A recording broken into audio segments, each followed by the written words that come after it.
Okay, we're here for another game. We're playing the same list, and this hand seems sweet. We have a Geist, we have an Angel, we have removal, a Moorland Haunt. We're not on the play, but can't always have it all. Okay, we're going to keep, and just F6 priority. Let's see what we're facing. Wooded Foothills. Not used to seeing that. I do not know. Green, red, I don't know. Red, oh, we're playing, probably playing, maybe we're playing burn. No turn one play. Doesn't really change what we're doing. We're going to play this here Colonnade and pass the turn back. I mean, I don't like playing burn, but I'm not opposed to it because I'd really like to try and test out those sideboard cards that we brought in. I actually think I've played this guy before, Dan the Great. I recognize these mountains. His name sounds kind of familiar, so maybe we're going to play a mountain and then play an Eidolon of the Great Revels, and we'll be sad. Dan the Great is disconnected. More waiting for you guys. That's no fun. Well, if you didn't watch the last video of the evening, my opponent took a while to decide if he was going to mulligan. And I was explaining in that video how my new software, I didn't have a good way to pause recording while I waited so that you guys didn't have to wait. So unfortunately, you're going to have to wait with me. We're in this together. I think I tried to fill the time with showing off this playmat, so I'll do it again. My Pro Tour playmat. I wasn't on the Pro Tour. I didn't attend. I visited.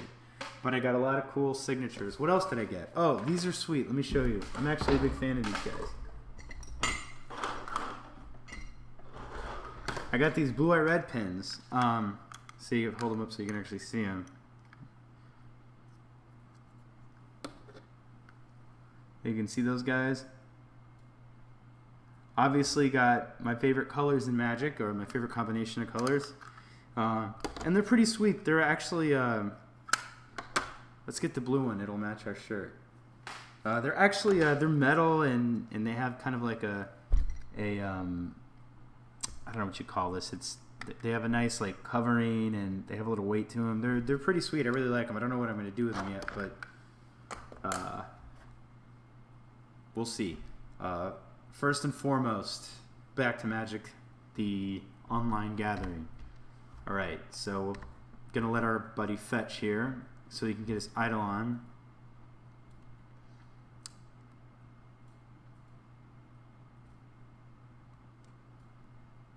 And what did I say? That's an Eidolon. Just give us a mountain so we can just helix this darn thing. Mountain. Give us a mountain. It's not a mountain. Do we want... let's see. We pay this, we take 2, we play it, we take another 2, but because it's a helix, we just net 1 life loss. So maybe that's worth it, I guess. It's a total of 4, but I just want to get this thing off the field. I hate this thing. I guess our other option is to let him take some more damage from it, but I mean, it's just going to attack us with it. He's going to attack us with it and then burn us more, so, you know, in that scenario, Eidolon deals 2 to us. Right now, it's really just going to deal 1, so that's what I'm going to do. I'm going to helix here,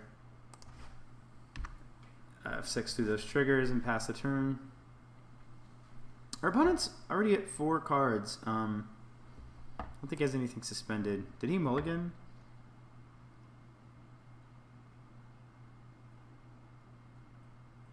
He did mulligan to 6, so that's obviously to our benefit.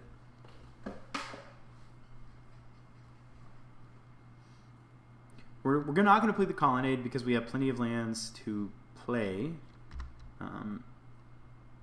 And the plan...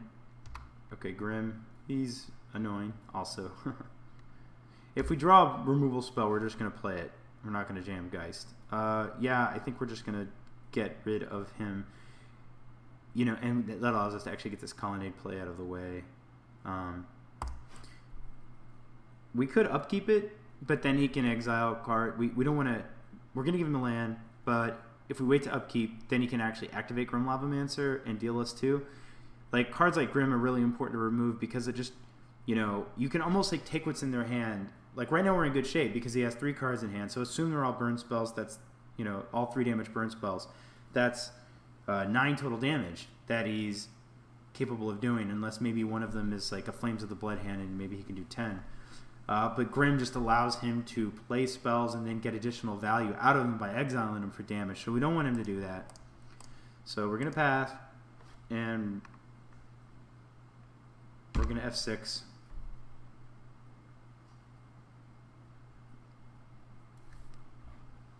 Pretty Path to Exile. I have these in paper as well, and I really like them.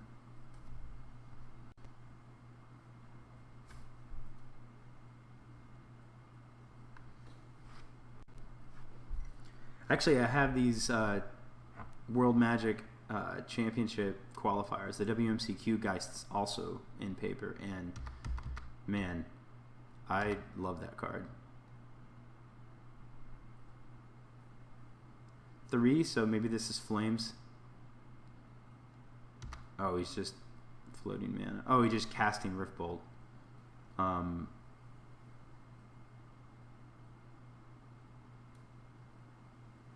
We're doing well. He's probably not going to win at this rate. I don't think he's going to get enough damage in, and hopefully we'll be able to draw something like Helix before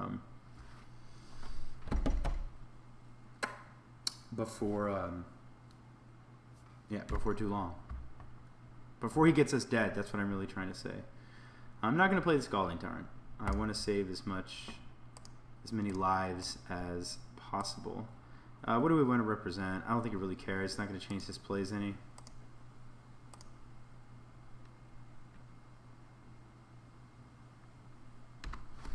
F16 here.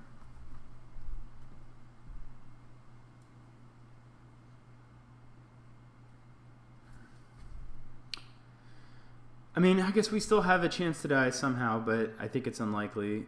Just our opponent didn't have that burn hand that we hate to play against. So hopefully we win this game, and then we can board in 3 Hallows. I haven't even decided what I'm going to take out from them. Probably Remands to start. I think for this matchup, we'll probably take out 4 Remands, bring in 3 Hallows. I think the Counterfluxes are fine too because they trade with a burn spell. Dark Confidant. Burn spell. Not a burn spell.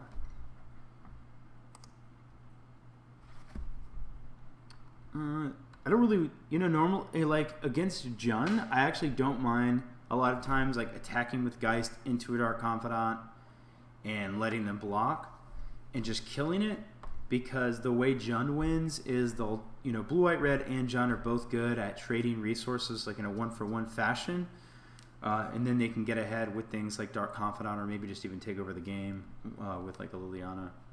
They can get marginally ahead too with like Corsair if they're playing that card. But in this matchup, he's definitely like turning all of that, not just in getting ahead on cards, but he's turning those cards into direct damage to our face, and we don't want that to happen. So if he does block, I think I will save it with Restoration Angel and then attack the following turn with Geist, Restoration Angel, and a Colonnade. That's the plan. So let's go ahead and declare our attacks.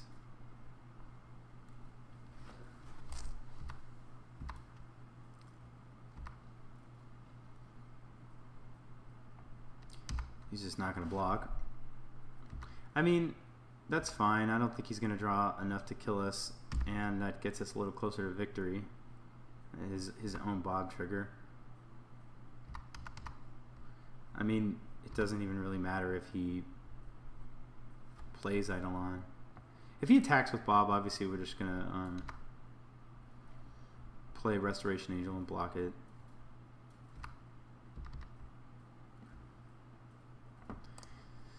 I mean, he's doing what they have to do. Push damage through. Maybe I don't want to block. Oh, didn't even have a choice. I was going to say, I guess there's the option that I don't know if he played a land that turn, but we could have blocked with Restoration Angel, and then he plays Searing Blaze, I think it is. That would have dealt 3 to the Angel and finished it off, and 3 to us. We weren't going to obviously die. I should have done the math. What was his life at? I don't exactly remember, but he was going to take 6 from Geist, 4 from Colonnade, and 3 from the Angel, which is 13. So he might have just been dead. Anyway, okay, so let's take out these Remands. Let's bring in these guys here. Let's take out these. I mean, we do semi-race him, but for us to actually race him, he just has to have a really bad draw. Now, I have seen some of those lists bring in, that artifact. So I'm going to bring in a Wear Tear. Maybe dead, but Shrine of the Burning Rage can actually be quite hard to beat. I've even seen some bring in an artifact destruction card. I can't remember, Shatterstorm. It also does damage to us because they think they anticipate people bringing in Batterskulls. But I think its life gain potential is high enough that it might be worth it. Granted, Batterskull is kind of slow against burn, but maybe these hollows and maybe these hollows will buy us a little bit of time. So I think we're gonna run this.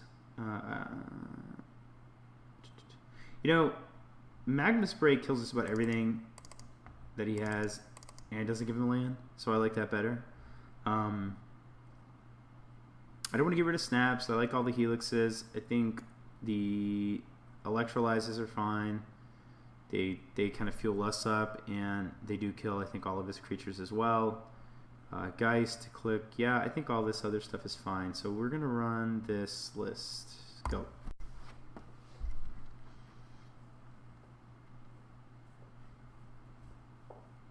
I really would like to see a hollow in our opening hand. I want to try that card.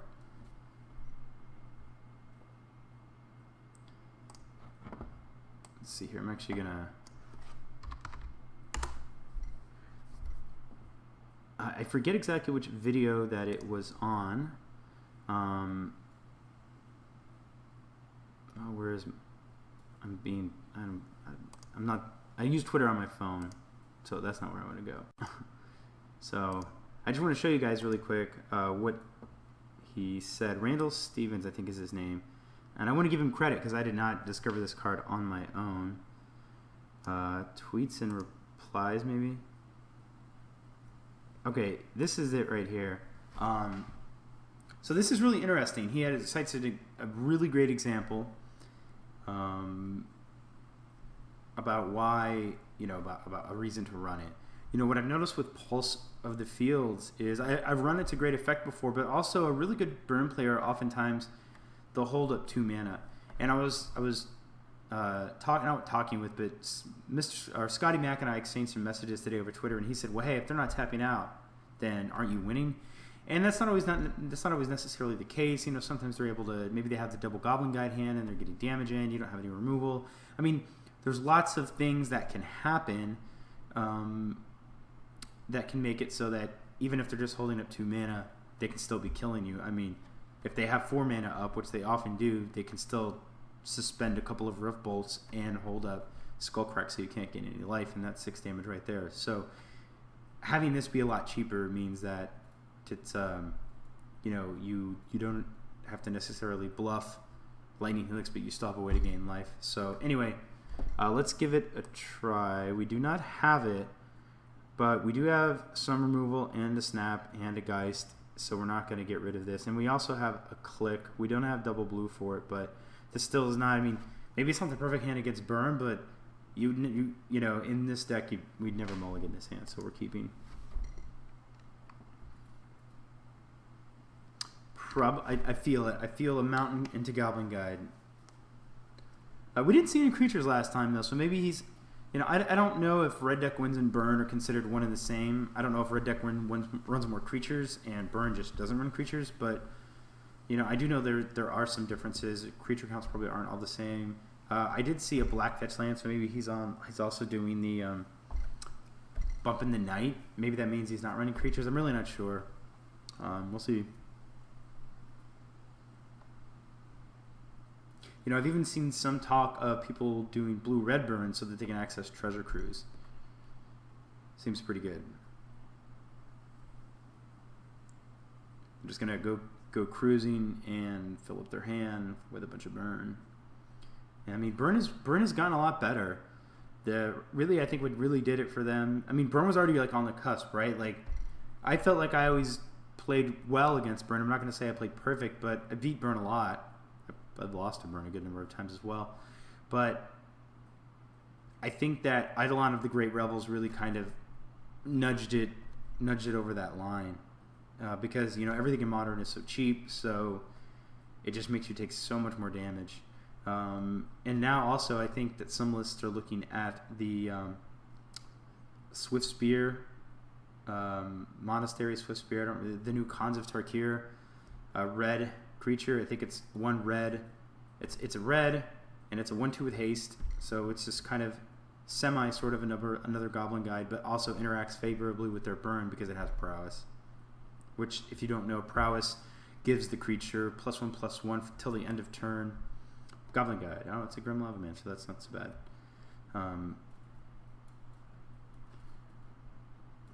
As before, I think since he only has one thing in the graveyard, I think we're just going to play Castle, and then just we're gonna play Castle, and just wait. Actually, I was gonna say we could path it as upkeep, but anything that he does will hit the stack, and we can path it in response, so we can't activate Grim. So we'll play our Castle and hit F6.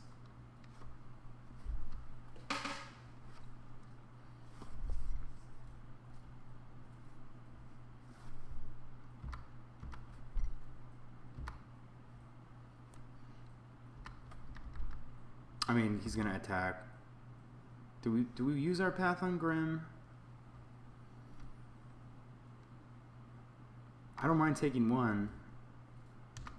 He didn't play a land. I'm gonna take 1 and see if he doesn't play a land. Then I'm gonna hesitate to give him 1. Okay, he played a land.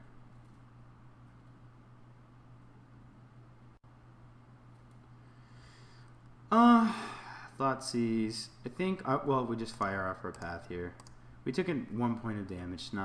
Hopefully that won't be significant. It could be, but just hit F6. Probably going to take our Geist. At least I would think so. He may take a Snap, but I have a feeling it's going to be Geist.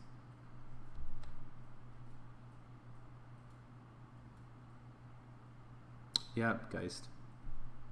And another Grim. Burn spell? Unfortunately not.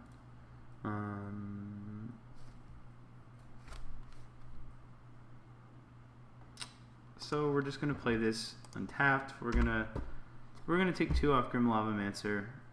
He's getting value, but there's nothing we can really do about it.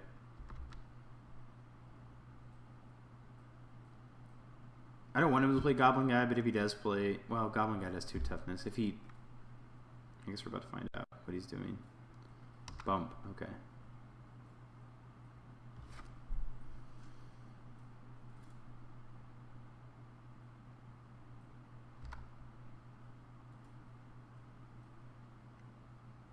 Kind of surprised he attacked with Grim.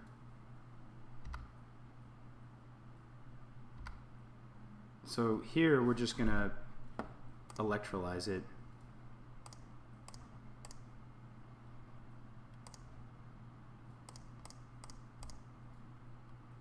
And again, we're doing it now rather than at his upkeep or anything like that, because then he can just untap and get value out of Grim's ability. So I've hit F6 to pass priority all the way through because I have nothing else that I can do. So he's... I don't know if he's got some kind of trick up his sleeve with pausing. I don't know if he's double queuing, or if he's just thinking about his game plan now that he got his Grim Lavamancer blown up. I don't know.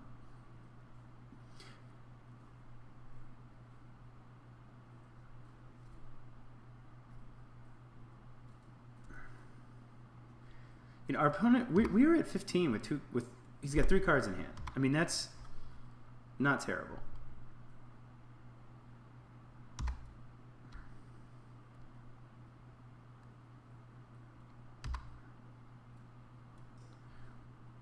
We are okay with pathing Dark Confidant. He's at 1 card. He's at no cards. Actually, maybe we don't even care about Dark Confidant. Maybe we just want to... Oh, he took our Angel. So we probably will just kill Dark Confidant with a Path to Exile.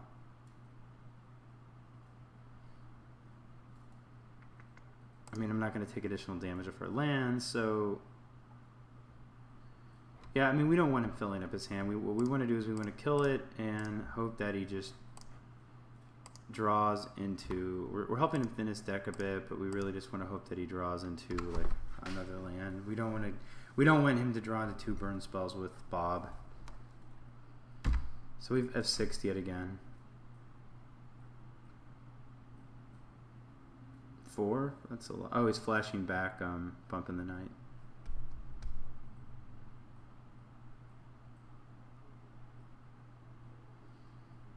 Okay, so we'd start the beatdown.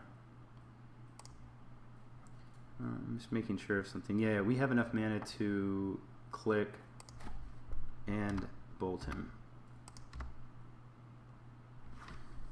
So this was we didn't really get a chance to test the spell that we brought in. Our opponent did not.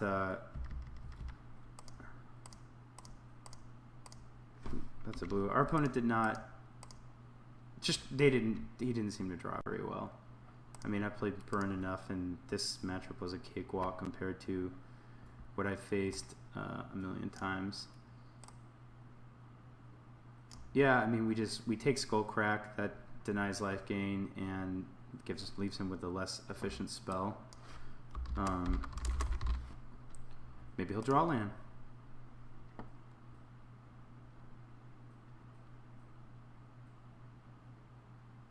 So we have him dead here if he doesn't remove our creatures. We're just going to bolt him and then untap and attack.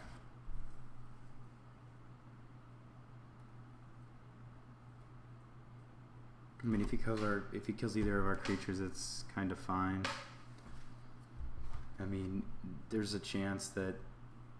Oh, I mean, he's pretty darn dead. If he has to kill both of them. If either of them gets through, we're going to bolt, and then we have Snap Bolt up again at the next turn.